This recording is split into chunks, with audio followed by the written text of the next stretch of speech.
It's no secret that this season, Manchester United and Spurs have had a terrible time in the league. Of course, Spurs did win the Europa League final in the battle between the two English sides, but domestically it's been a different story, and if you've shown someone this league table at the beginning of the season, they would have called you crazy. Because of this poor form, there's uncertainty at both sides, with a huge rebuild needed at United with many players expected to leave, but at Spurs the uncertainty surrounds the manager, with it not clear who's going to be in charge next season, whether it will be Postecoglou or someone else. But either way, in this world there's about to be a new manager of both clubs, because I'm going to take over as both manager of Spurs and Manchester United at the same time and try and get them both not just to steady the ship, but take them to winning ways in this rebuild. And this is the first time I've done anything like this, because in this football manager world, not only am I manager of Manchester United, but I am of course also manager of Tottenham Hotspur. So I'll be dealing with the problems at both clubs, two teams in massive turmoil, and I'm going to try and be the man to turn it all around. Now in this database that I've created, I've given United a budget of 100 million because that's what's reported by the media that they will have this year, and reportedly Spurs have a similar budget also, so I've updated that too. The only difference really is that whilst Manchester United might have a bigger reputation as a club, Spurs are in the Champions League, so might be able to attract a better calibre of player. But of course both teams also need to sell a lot of their squad on, so I'm going to have to get stuck in to see what I can do to try and change these clubs' fortunes around, which hopefully won't be as tough of a task as the two managers have made it in real life, because based purely on the squads that they have available, Football Manager predicts Spurs to finish in 7th and not down in 17th, and Manchester United are expected to be in what would have been this year a Champions League place, with a 5th place prediction and supposedly with the 5th best squad in the league table. Now whether you agree with that or not is another question, but I'm certainly going to put my own spin on these teams, and the only way to do that is to sell some players and spend this budget. And I've got to say, in this rebuild, I am not starting slow. It's not just one transfer in and out. Because of the budgets I've been given, I've been able to start working my magic on these squads, selling on a lot of players, bringing in some players, and whether you agree with these or not, this is what I'm going for. So let's get in to the transfers that I've made. And I'm going to start with the outgoings, and I'm going to begin at Spurs, where the first player that I've moved on is Richarlison on a loan deal out to the Brazilian leagues with Atletico Mineiro. When you see who I've brought in, I didn't really see a place for Richarlison in my squad, so I've decided to move him on, but there wasn't much interest, so the loan to Brazil with an option for them to buy him at around 23 million is where he's currently going to be. Obviously, great at Everton, hasn't quite done the business at Spurs so far, so we're going to see how he turns out in Brazil, but for right now, he's not in my plans. And whilst Football Manager rates him, I don't see Vicario as the kind of goalkeeper that can help his side win a league, and that's what I'm aiming for with both Spurs and United. I'm not going to favour either team. I think the main aim will be to steady them into the top 4 and hopefully mount a title challenge towards the end, but I want players that are going to help me win a league title, and I do not think Vicario is of that calibre. So the 27-year-old, when he had interest from Al Hilal on a 900 grand a week contract, he wanted to go. I was happy to let him go for a decent fee of £44 million. It's not crazy money, but it was certainly a lot that we could reinvest, especially when we added a final transfer on top to raise our budgets, with Yves Bissouma leaving the club to go and play for Al Nassr, again on a similar crazy deal, nearly £1 million a week for the Malian international 27-year-old. He came to Spurs from Brighton with big expectations, and whilst he's been okay, he isn't necessarily a key player in Spurs' team. So to get £41 million for him, I didn't think was too bad at all, to be honest with you. That gave us a lot of money to reinvest in our Spurs squad, but before we see who we bought there, let's check out our United sales, where, get ready, there's a lot. Firstly, a player that I wanted to move on because I know he is meant to be leaving at the end of his contract in real life was Victor Lindelof, but in this FM world, he was still at the club, so I've decided to move him on to West Ham United, who came in with a bid of 17 million, which was actually quite nice to get on top of the budgets that we already had. He wasn't really a player that I thought we'd get much for, but he is a good player in FM, just in real life, he's not sticking around, so I've decided to try and keep this as realistic as I can try to. We're going to move him on. And speaking of deals that are likely to happen this summer, getting rid of Casemiro is one that I think United need to do, with him on mega wages at the club and getting past his prime. prime. He's now moved on in this save to Al Hilal, and he actually did have quite a lot of interest in Football Manager from clubs in Saudi, and I would expect if he does leave United in real life, that might be where he goes. Al Hilal have given us 27 million quid, which is nothing compared to the 60 that United paid for him, but it's certainly money that we can reinvest in the squad, and it's great to have him off the wage bill. And speaking of likely deals that are going to happen this summer, Alejandro Garnacho is being linked with a move away from United. Supposedly Amarin saying that he has no place in the squad anymore. Now in real life there's been links to Napoli and Chelsea, but Bayern Munich were a team to step up in this save with a £28.5 million bid. Now I know in real life 60 million is being reported as the figure. I don't think United will get that, but at the same time I'm definitely not going to get that in Football Manager because he's just not that great, to be honest with you. So to move him on, I felt like it made sense, and he's off to Bayern. But much like Vicario, I have decided that Andre Onana will not be the man who's going to guide Manchester United back to the Premier League big time, so I tried to move him on. There was no interest though. The best we could get is a loan out with an option to buy. He's gone to Galatasaray in Turkey for the season. We get £4 million for the loan itself. There's an optional fee for them to buy him of around 10 million. No Saudi interest in this world to help get rid of him quickly, so I don't think Galatasaray will take the option, but we'll loan him out, get a bit of money, and we can hopefully find a better goalkeeper in the meantime. But of course, with all of those sales at both clubs, it meant we had a lot of money to work with on top of those £100 million budgets, and I think I've signed some great players. Before we see them though, if you are enjoying this video up to this point, make sure you smash a like button for me. It really does help on the videos, and if you haven't yet subscribed, make sure you do so. But the first thing that I want you to do outside of all of that is let me know in the comments what you think of the transfer business I'm about to make. Now, it's obviously not 100% realistic, but I've tried to buy players that will suit the team systems in real life, in my opinion, but maybe you think I've got it totally wrong. Let me know down below,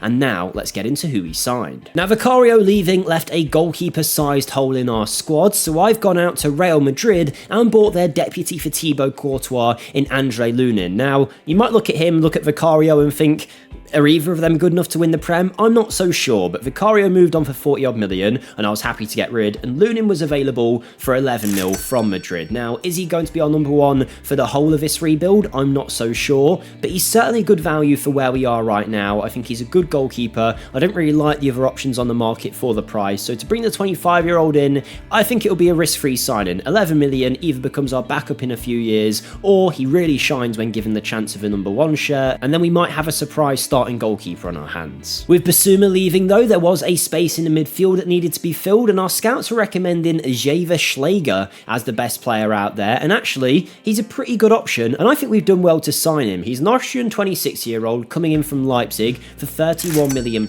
He's been in Austria and Germany for the course of his career. A graduate of the Red Bull Academy, he is an all-action player, 17 work rate, a tough tackler, and will hopefully replace what we've lost in Basuma in those areas. Can play in centre mid and the defensive midfield position. He might not be a name that everybody recognises immediately, but I don't think Spurs can exactly attract the likes of, Pedri and whoever there is out there. So to get him in, I think it's a pretty good deal. We were also pretty light at centre-back, and when Romero and Van de Ven have been injured for Spurs in real life this season, that has been shown up big time. So to get an extra option in there, I felt was vital. So we've gone out and signed Mark Guehi of Crystal Palace. Of course, coming off the back of winning a trophy with them, I've gone and bid £46 million for him from Palace. Now, this is going to be a step up for him now. Champions League football. Obviously, he's been a big part of the England squads recently too, so to have him at Spurs, I think is great. A leader at the back who's good with his left foot, but can also play with his right as well. Physical, good on the ball, good in the tackle, still pretty young as well for what we're going for. So him, Van de Ven, Romero and Dragusin as centre-back options, I think that makes things a lot better here at Spurs for the future of this team. But there were two signings bigger than that one, because I've gone out and improved our forward options, firstly with the signing of Kaoru Mitoma. Obviously, he was great for Brighton when he came into their team the other year.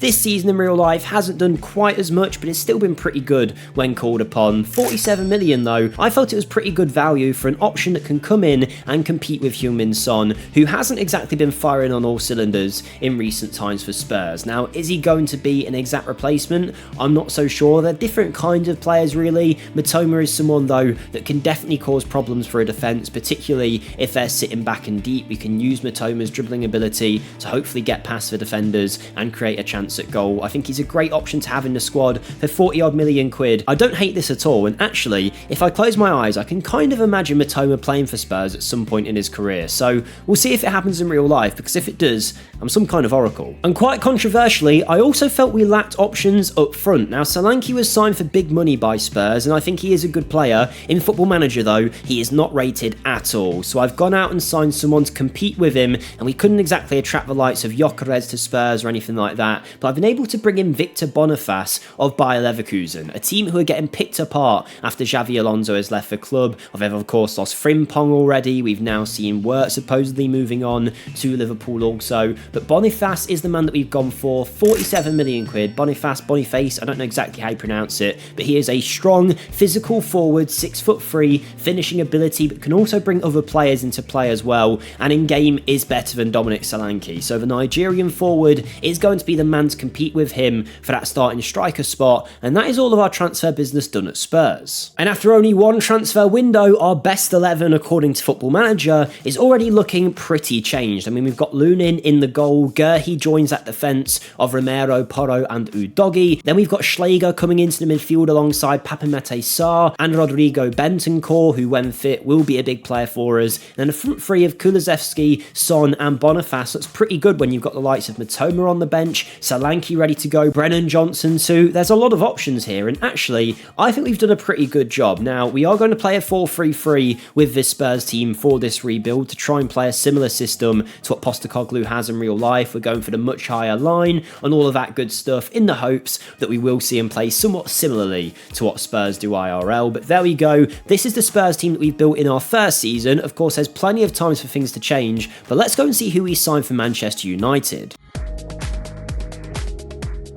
Now, I've brought in 5 first-team players for our United side to try and get them back where they belong in that top area of the table. Before we see them, though, if you are enjoying this rebuild and you'd like to give it a go yourself, you can actually get the save files for this rebuild and every rebuild that we've done on the channel over on my Patreon, which is linked in the description. And to be honest, it is the best way to support me as a creator. And a big thank you to the 30-odd of you who are already over there. It really does help. The money that I get from that, I reinvest into the content on an editor, thumbnail designer, all of that good stuff. So hopefully it improves the viewing for you guys as well. But on top of helping me out and of course getting those save files, I also do rebuild polls. You can decide what rebuild you want to see next. We also put the videos for these rebuilds up early on the Patreon for you guys to view. And on top of that, we're also doing some new things on there that you want to keep an eye out for. For example, having your name in the long-term saves that we do. So if you're a Patreon, you could see yourself in one of these rebuilds one day, maybe scoring the winner in the Champions League final. I try and do what I can to bring some value to you guys who do go and support me over there. I really would appreciate it if you just decide to click that link and have a look what's over there. But without further ado,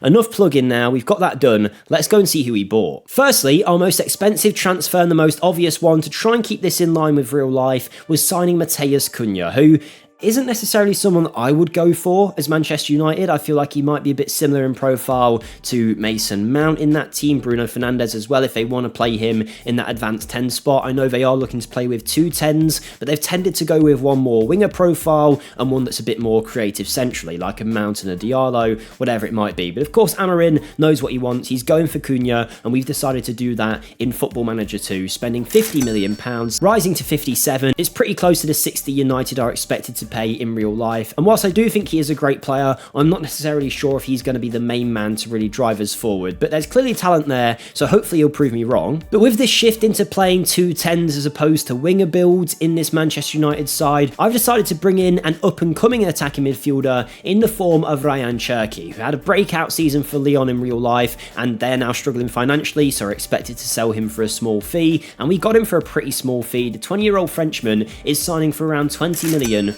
from Lyon. Now, in Football Manager, because he hasn't had that breakout season that he did in real life, he's not quite a starter yet in this United team, and I think he will find minutes quite spare in his first few seasons. But he's all potential. We know what he could be, and I think for 20 million, it's certainly a nice addition to this United squad that we're building. Another shrewd acquisition we were able to pick up is Feyenoord's David Hanchko, who's going to come in as an option in that free-back system for United. He'll be on the left more than likely with Lisandro Martinez's injury issues. I think he's a nice player to bring in, age 26, a good profile for the team, and only an £18 million value as well when we signed him, I thought was a really good deal. In real life, he is going to cost more than that, but I can only work with what I can in this Football Manager world. I just think as an option in this United defence, he would be a very nice player to have, particularly where they've struggled this year in those centre-back areas with injuries and whatnot. Having someone like Hanchko is a big deal for our team. With Onana leaving though, I decided I needed a new goalkeeper, and this one might be seen as pretty weird, but if you've watched Leicester this season, particularly in the first half of it, you would know that Mads Hermansen is a very good ball-playing goalkeeper. He was great in the Championship with Leicester under Maresca. In the Premier League, he's done that side well, and actually was a really good shot stopper for the first half of the year before his injury. So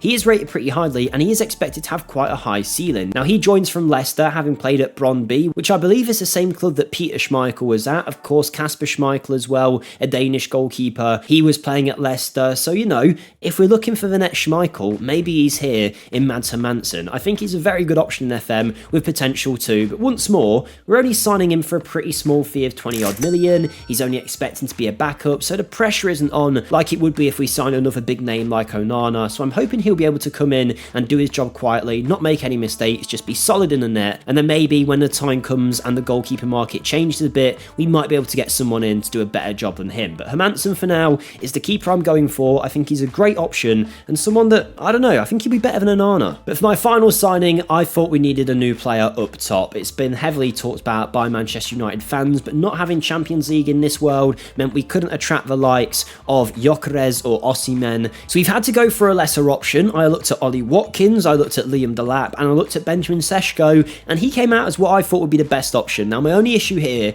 is I don't really want United to have another young striker. I think Højlund needs someone a bit older than him, a goal scorer that he can kind of be mentored by, or at least not have to play as many minutes because that guy would be playing. But I just felt like Sesko in this Football Manager world had to be the man. I mean, he was the best we had available to us. 43 million isn't a crazy fee either. He's got a huge ceiling as well, and just in terms of being that striker that can bring other players into play, I'm hoping he can be that long term. The Slovenian is a good player, and he's now going to come in and compete with Højlund up top in this United team. And let's take a look now at the best 11. And according to FM, this is what we are currently working with as our best team. We've got Hermansen coming in that goalkeeper spot, a back three supposedly of Maguire, De Ligt and Hanchko, with the wing-backs being Mazraoui and Luke Shaw. Of course, Dorgu and Dalot will have something to say about that, and whilst that is a position I think United need to target in real life, there wasn't someone available to me in the market that I felt right, so we're going to leave that for future seasons. For right now, I'm going to hope Luke Shaw doesn't get injured. If not, Dorgu's going to have to step up, but I didn't want to spend money for money's sake, which I think is something United have done a lot in real life. We've got a good young partnership in the midfield though, of Mainoo and Ugarte, and a front line of Cunha and Fernandes will create plenty of chances behind Benjamin Sesko, I am sure. But this is the team we're left with, and if we now have a look at the season preview for both sides,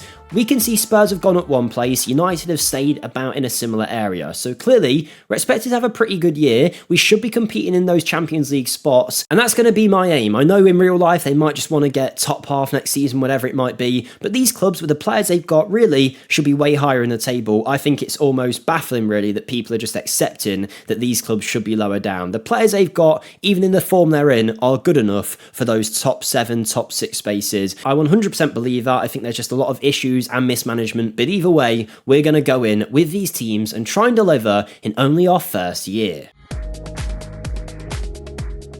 Okay, with our first season down here, we have learnt plenty about these two clubs that we're managing. Lots of pros, lots of cons, and lots of things to work on in future seasons. But let's kick off this with Manchester United and their form this year, which was pretty good, but had some mixed moments. We had some fantastic results this season, like going to Stamford Bridge and managing to win 4-1 with Cunha on the score sheet. But in very Manchester United fashion, we also had the kind of games where we went away to the Stadium of Light against Sunderland and lost 3-0. And interestingly, after drawing the first match between the two in the final Jake Cooper derby of the season, as United went up against Spurs, it was actually United that got the win through Ugarte. But despite that, it was definitely Spurs that had the better year, because now they had the trophy winning bug, and we were able to secure another trophy this season as Matoma scored an extra time winner to give us a Carabao Cup win. We managed to beat Everton 4-2 in that extra time period to secure a trophy already, with Tottenham Hotspur. And of course this year we also had a European campaign, back in the Champions League, maybe not really deserving of it I guess based on their league performance last year, but of course they won the Europa League so they have every right to be there, and in the Champions League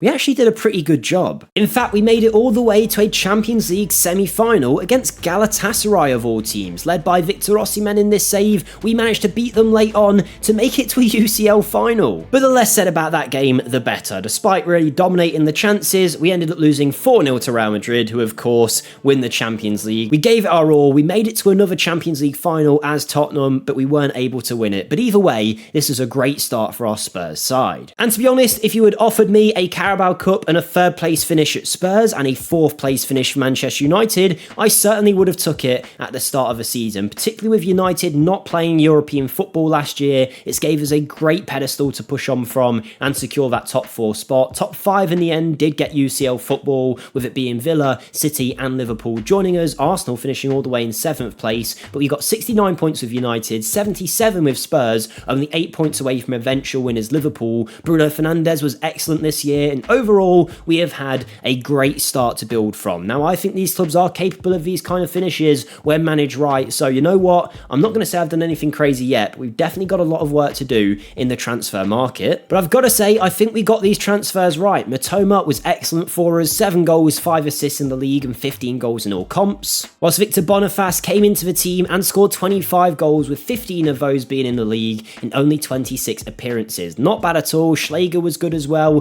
One thing I haven't been able to fully correct in this save before anyone points it out is the fact that some of the loanees are a bit odd, so I can kind of give these teams budgets and put them where they are in real life currently, but because technically Matthias Tell is still a Spurs player, he is still here for the first season, so he has been here on loan the same way at United. Rashford is still at Aston Villa in the first season, so we'll have to deal with players like that in the second year, but I've tried to do the best I could with what we're given here. Of course, FM24 came out way long ago now, so we're working with mods and trying to do all this stuff to make it work. But either way, our Spurs team has done very well, and our United one was a pretty similar story. Typical to real life, the best players at Manchester United were both out on loan, as Anthony and Rashford had great seasons, but Luke Shaw managed to stay fit and was excellent and was our player of the year with a 7 average match rating, whilst Mads Hermansen was our second best player, proving that he might actually be good enough for this kind of level after all. Maybe we have made a pretty shrewd signing there. We had 15 goals from Benjamin Šeško in his first season. Cunha chipping in with 6 wasn't exactly exceptional, but you know, it's okay, we'll work with it. 8 from Rasmus Højlund is probably more than I would have expected anyway, so you know what, we're working our way up. We've definitely done a decent job in season 1, but now we need to kick on, because like I say, want to win the leagues with these clubs. We've got 50 million at Manchester United, and at Spurs we're working with 68 million, being in the Champions League for the second year in a row, but obviously our work is nowhere near done. We've still got to move a bunch of players on, sign a bunch more incomings, and hopefully start pushing these teams up the table. So let's see what we can do.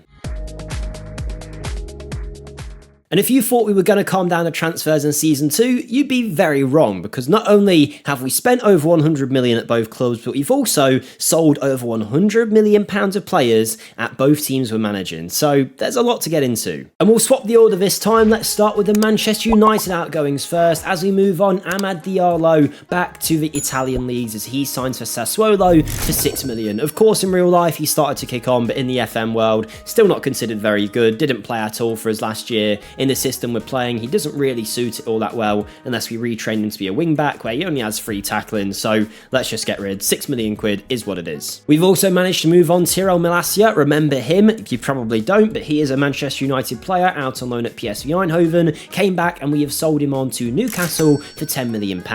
Anthony did well out on loan at Real Betis, so we've managed to sell him on permanently. In this world though, we're not going to attract any kind of big fee. Manu of course overpaid, but the game represents his value in this game, and he's only valued at 40 million, so yeah, that's all we could get from him from Roma. Off he goes to Italy. It's a bit of money. We just forget that ever happened. A terrible mistake from Manchester United. Mazraoui was a player that I wasn't necessarily needing to move on, but when Dortmund came in and offered us a fee of around £19 million, rising to 25, I thought, you know what? It is profit on what United paid. It's hard to turn their nose up at profit considering their financial state. So you know what? We're going to move him on and try and find a better player. Jadon Sancho made his move to Chelsea permanent. They activated the £25 million release release clause in his contract for that loan, and he will be signing for them now. And to be honest, I'm not too against that. He wouldn't really have suited our system at all, so happy to let him go. Then there's Joshua Zirkzee, another player that Newcastle wanted from our club, another Dutchman. They came in and signed a 24-year-old for basically what United paid for him, and considering he didn't play a single game for his last season in the Premier League because of Šeško and Højlund,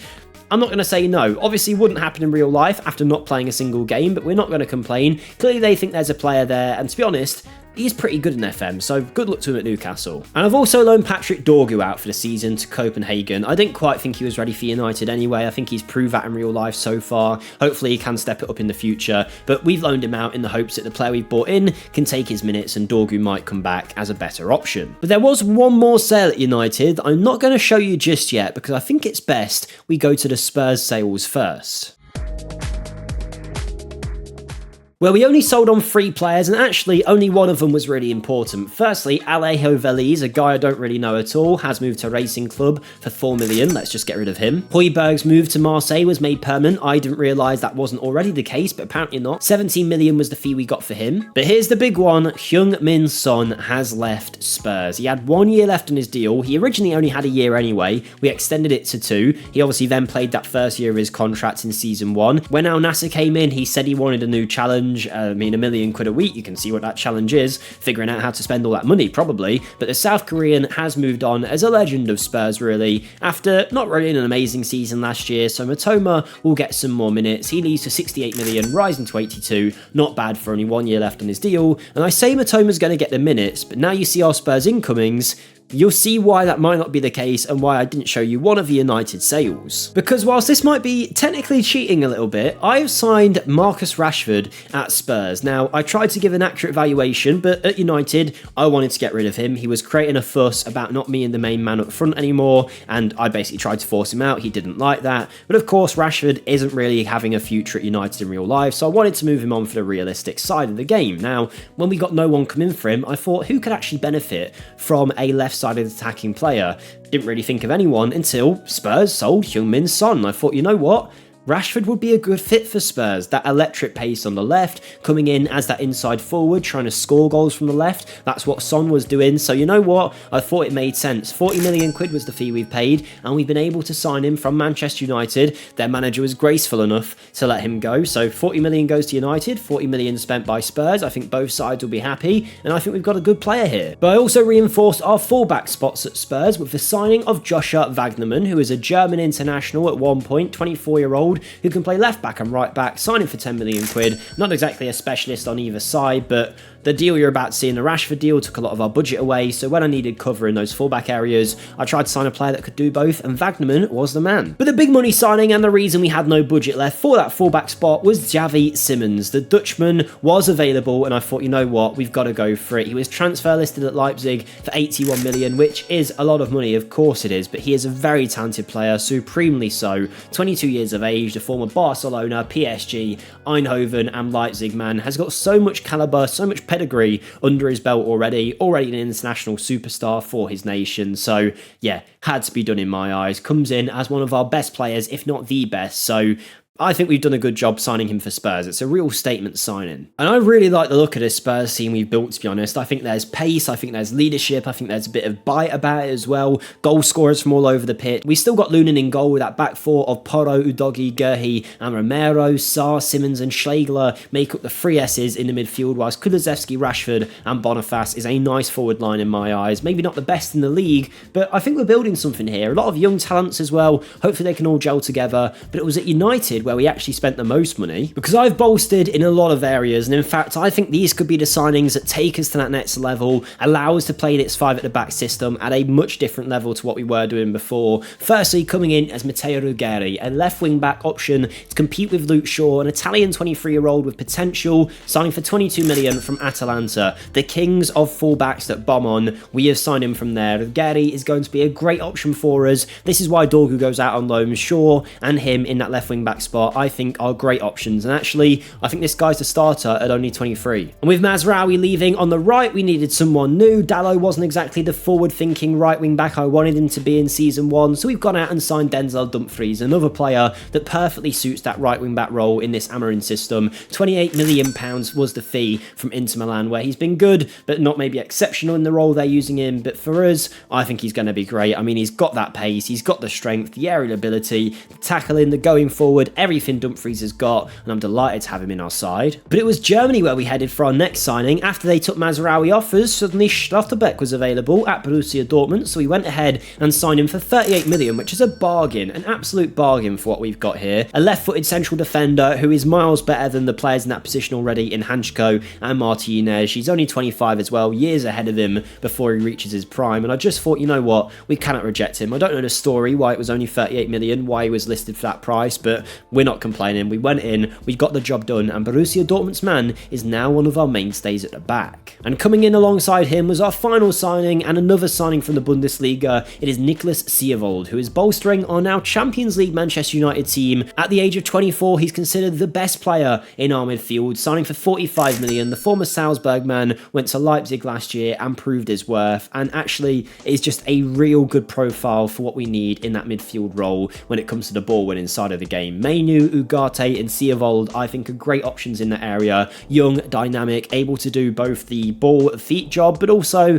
the hard work, the tackling, and I like what we've built so far. In fact, if we have a look at our best 11 here at Manchester United, I'll maybe change a few of these players personally, but the game assumes that it's currently Hermansen, Martinez, De Ligt and Schlotterbeck, with Dumfries, Shaw, Ugarte, Mainu, Fernandes, Mount and Šeško. Me personally, I think we could see Matteo Ruggeri come in. I think Sierwold is probably better than Ugarte, and I would say Mason Mount, you'd assume, would come out for someone like Mateus Cunha, who's currently injured, so maybe that's why the game didn't consider him. But for right now, Mason Mount is supposedly our best in that area, and I do not mind that whatsoever. But if we have a look at the season preview, after the transfers we've made, things are getting a little bit better. Now, you might see that Manchester United have dropped into 6th and Spurs have overtaken them into 5th in terms of the media prediction, but the odds of us winning the title at both clubs have gone down. So we're clearly closing that gap a little bit between the top and us. It's exactly what we need to do, and hopefully in Season 2 we can achieve some more glory. And we've got a pretty interesting turn of events in Season 2, to be honest with you. It wasn't as clear-cut as we just got better at both clubs. It didn't really work like that. Let's start with United, though, who for the first time in this rebuild with us were playing Champions League football, which was another contention for the team to deal with, an extra competition after only playing in one last season in the Premier League. So we really needed to make sure we got the balance right, and unfortunately, it didn't quite go that way, because whenever we had a European match, we seemed to struggle in the Premier League afterwards. We lost to a lot of the bottom clubs in the division, but what would have hurt the most is losing to Leeds at their stadium. Meanwhile, though, we were progressing in Europe, and we actually made it to a Champions League quarter-final. Drawn against Monaco, our wing-back Dumfries got us off to a great start at our stadium. Monaco, though, were able to hit back with a poor bit of goalkeeping from Hermansen, but late on in the game, a Ryan Cherky burst forward allowed Luke Shaw to score the winner, both of our wing-backs getting the goals. The only shame was, in France against Monaco at their stadium,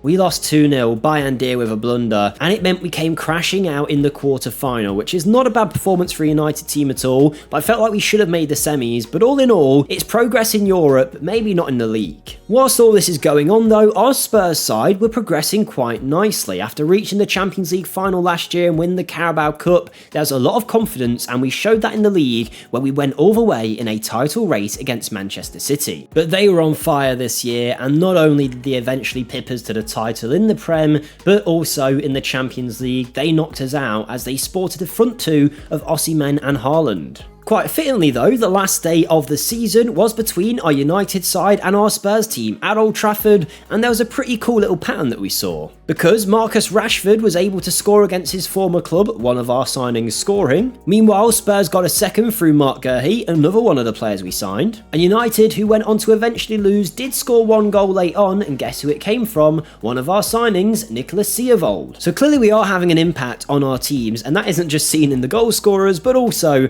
on our league positions. Where this season, Spurs did excellent, finishing only one position away from the top of the table, 83 points, 11 points away from a very strong Manchester City team, but it was United who slipped up a little bit, only finishing in 6th place, a Conference League spot supposedly at the minute, unless anything changes. 13 losses, 6 draws, the same amount of points as Liverpool, but beating them by only 1 goal difference means we've just scraped through. And whilst this is still a good year for United, considering where they are in real life, I want to be doing better. So as we head into our final season, I want to see more from that United team. Maybe something more like what these Spurs players are doing, because we had some great performers. Boniface has came in and scored 21 goals, 16 from Brennan Johnson. Rashford scored 17 in his first year. Porro, Matoma, Xavi Simons and Maddison were our best players all around though. Great to see the signings that we've made making their impact in our first team. But yeah, a lot of good performers. We just need to add that little bit on top to get them over the line. We've got 50 million to do so at Spurs. At United, it's a bit of a different story. I think our player quality is less, and I think the tactic that we're playing is also a little bit less meta in the Football Manager space, so it's not going to work as well. But I think what we're trying to do is paying off. I mean, Bruno was great, but also were the players that we signed. Mads Hermansen having another good year in goal, and actually looks a really good keeper for this level now. On top of him, we've got Denzel Dumfries, who came in and scored 7. Mateus Cunha got 16 this year. Ugari was excellent in the left wing back spot, as was Dalot on the right, and Mason Mount through the middle. Siavold had a good first year too. Schlotterbeck with 5 goals. 14 goals came from Benjamin Sesko, who isn't exactly the striker that I might have wanted, but he is scoring here and there, and he's got potential to get better. But yeah, another one where we're kind of working our way, but in our last season, I want to see a step up. I'd love to win a trophy with United, like we did at Spurs, and we've got 60 million to do so there, and I'm sure there's plenty of other transfer twists coming. That's always the way in these rebuilds, but let's see what we can do in our third and final season. And you'd think in our third and final season, we might calm down the transfers a little bit, but hasn't really been the case, particularly at Manchester United. We've gone big in the market. Before I show you though, if you could, this is the last time I'll ask you, like the video if you have enjoyed, it really would mean a lot, and subscribe if you haven't already. Make sure you check out the Patreon in the description down below if you want to support me, but also, of course, if you want access to the rebuild files and everything else on there. And finally, let me know your thoughts down below. This rebuild is a bit different to what I've normally done on the channel, managing 2 clubs at once. It's been fun. Let me know if you'd want to see a different club next, or what you think of my transfers. Always great to get involved with you guys.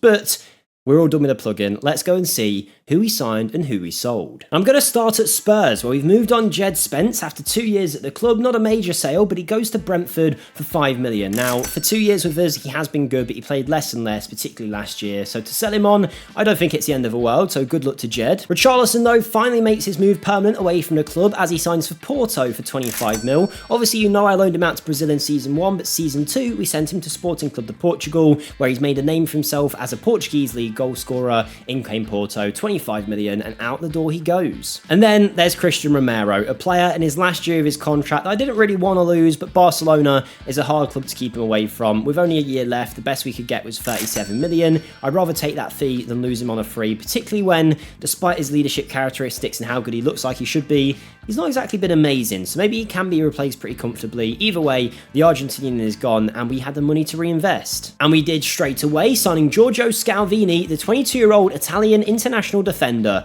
Italian defenders, what more can you want in your back line? And he is one of the best out there. Partnering alongside a doggy, Scalvini is a great option to sign from Atalanta for 78 million. He's been amazing over there for them, played regularly until his injury last year, but I mean, he is a brilliant player, dictates the tempo, brings the ball at defence, good with the ball at his feet and defensively, and strong physically too. The perfect defensive package with years left in the tank. And then with the spare money that we had, we have gone out and signed a new striker to compete with Boniface, someone that comes in basically just replace Solanke in the squad, who hasn't been doing anything for me in this rebuild. We've gone for Samu Omoroidian. Samu of Porto has scored 2 seasons in a row a good number of goals, 17 followed by 13 in much less games as well, so credit to him. We paid £49 million for him. It's a big fee, but he is a big time player, and hopefully we'll get the big moments done for us, score us some goals and carry us to our goals this year, which at Spurs, to be honest, I want to win the title. And it's a pretty nice team we've put together here here at Spurs, actually. I think compared to United, it is a much better squad. Now, that's because we had less players that we needed to sell on. A lot of these guys have been here from the start. We've just made small additions as we've gone and really improved this team. I think that front line of Kulusevski, Rashford and Omaroidian is dangerous to anyone. Xavi Simons and Sarr in the midfield is great too. Udogie, Gerhi, Scavini, Porro and Lunin is a good defence also. So I'm happy with our Spurs team, but our United team needed a bit more work. Especially after a few major sales, 2 of which were major, 1 not so much. Let's get that one out of the way. In Altay Bayındır, who leaves the club, no more backup goalkeeper from Turkey. He goes to Besiktas, back in his home nation for 8.75 million, rising to 10. Back to Turkey he goes. But a bit of a weird sale was Sandro Martinez, who had 1 year left on his contract. No one was really interested until Arsenal came along, and I thought, you know what, do we take a free or do we sell him for a bit of cash to a potential rival? And I decided to take the money. I don't think we can reject it, United, to be honest, with the financial situation. 45 million was the fee after, whilst he is considered a good defender, not great years for us, let's be perfectly honest. He hasn't been amazing, so I think this valuation is way off of the player, but we take some money for him and we reinvested that back in the squad. But one player that will be very hard to replace is our final sale of the summer. Having flirted with Saudi for so long, Bruno Fernandes now leaves the club. Both in real life he's been tested with moves away to there and in game 2, but in the end he has gone with 1 year left in his deal to Al Hilal for £1.1 million a week and £62 million of transfer fee, rising to 73. He's been exceptional for us, of course. What a great player he is, but we've got to move on. Times change, out goes Bruno, and that meant we had money to buy some new players. Firstly, a new backup goalkeeper to push Mads Hermansen a little bit further than Bayındır was. We've got Matej Kovar, formerly of Manchester United, if you didn't know. The 26-year-old Czech Republic goalkeeper signed for Bayer Leverkusen, did play for them, went to Frankfurt, and did very well in the Bundesliga, conceding 1 goal a game pretty much in the division there. So a very strong talent in the net. We paid £50 million for him, and I think that's a bargain for what we've got. With Martinez leaving, we needed another centre-back to come into that starting 11 and really push the level, so I've gone out and signed Ousmane Diomande, the 22-year-old Ivorian centre-back from Sporting Club de Portugal, of course Ruben Amorim's former team, for 45 million quid, and for that fee, we get one of the world's best young defenders at 22, who isn't just good on the ball, I mean extremely good on the ball, but great defensively as well. He's a rock-solid physical presence, strong, quick, tall, exactly what you want, and a perfect defender for our team. And for the exact same fee, we've gone out and signed Harry Maguire's replacement, who left at the end of his contract for free, and in comes Jared Branthwaite, the 24-year-old heavily linked to United for a long time in real life, joins from Everton, where he was great last year with 5 goals in the Prem for that £45 million fee, a left-footed defender who can play with his right, a physical presence, an English leader, and I feel like he screams United. I don't know why, he just kind of feels like them as a club. I don't know what it is about him, but I think he's going to be a great player to have in our lineup. But of course, there was a Bruno Fernandes-shaped hole in our team, and we have replaced it with the excellent, the mercurial Florian Wirtz, who signed for Bayer Leverkusen for a fee of 75 million quid. In this save, never went to Liverpool. He stayed at Leverkusen for a few years, did well for a couple of seasons in this save so far, and we have spent a release clause fee on him, beating Real Madrid to his signature, who weren't willing to pay that much money. We managed to go above them, but yes, Florian Wirtz is in, and we have got one of the best creators in the world, and I have no doubts he will walk straight in to our best 11. If we now take a look at it, who have we got? I mean, Onana is definitely not a goalkeeper. I'll probably say it's Kovar at this point, but there's De Ligt, Diomande and Schlotterbeck with Dumfries, Shaw, Ugarte, Mainu, Mount, Wirtz and Šeško. What a great team this is. We're ready to go on all fronts, and in terms of the season preview, actually, that's something to point out. We're not playing Conference League. We're apparently playing Europa League football. If we have a look, last season, Brighton looked like they won something that got them Conference League, so we have now gone and been put into the Europa League, which is great. That's an extra competition that maybe we can try and win. We're predicted 5th with Spurs and 6th with United, but to be honest, my goals with both teams are this. Champions League football with both is a given. United, I want to win a trophy at some point, and Spurs, I'd love to push on and win a league trophy. That's what we're going for. We're going to give it our best shot in our 3rd and final season.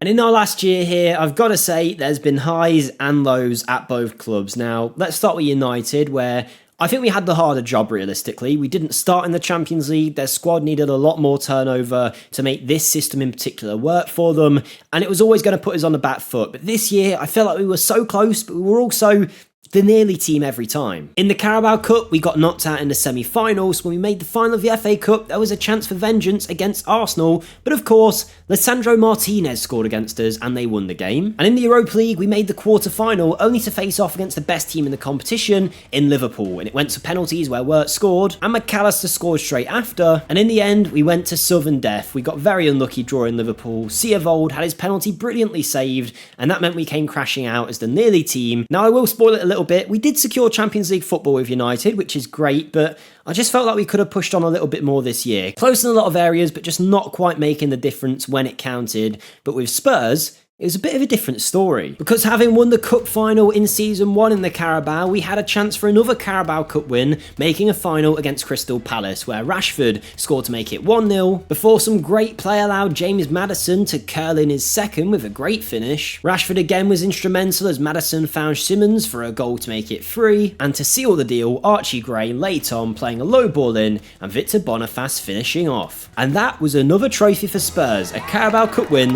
but it wasn't the only thing we were pushing for this year, because in the Prem, we had a chance to win the league. We just had to win our last few games of the season. And one of them was against United. And just to prove that we weren't just going to lay down and let Spurs win, there was no cheating going on. It was actually United who got the draw against us with a great finish from Wirtz, and they were the better team. And come the second last day of the season, we had a chance to win it if we could just beat Newcastle, and Samuel Moroidian stepped up to score. But our new striker was not done there, because he made our manager proud by signing him, as he made it too. And while Spurs are often seen as bottlers and Spursy, that is not in Samu's genetics, because he got a hat-trick on the big day and he helped to secure a win against Newcastle at our home stadium, a 4-1 victory in the end, in what meant that we had won the league title. And it was a great year, 4 points clear of Manchester City, 4 losses, 8 draws, add a Carabao Cup onto that and another one, as well as all the changes we've made to the squad, and I think we can be delighted with what we've done here at Spurs. United, I think pretty similar too. We've stabilised them, got them into the top 4, only 2 points off Liverpool. In another season, we probably won the FA Cup. We might have got way further in the Europa League had that penalty shootout gone a different way. I backers to have said we could have potentially won that if Liverpool had been knocked out. We got 10 losses this season, which is obviously far too many, and actually,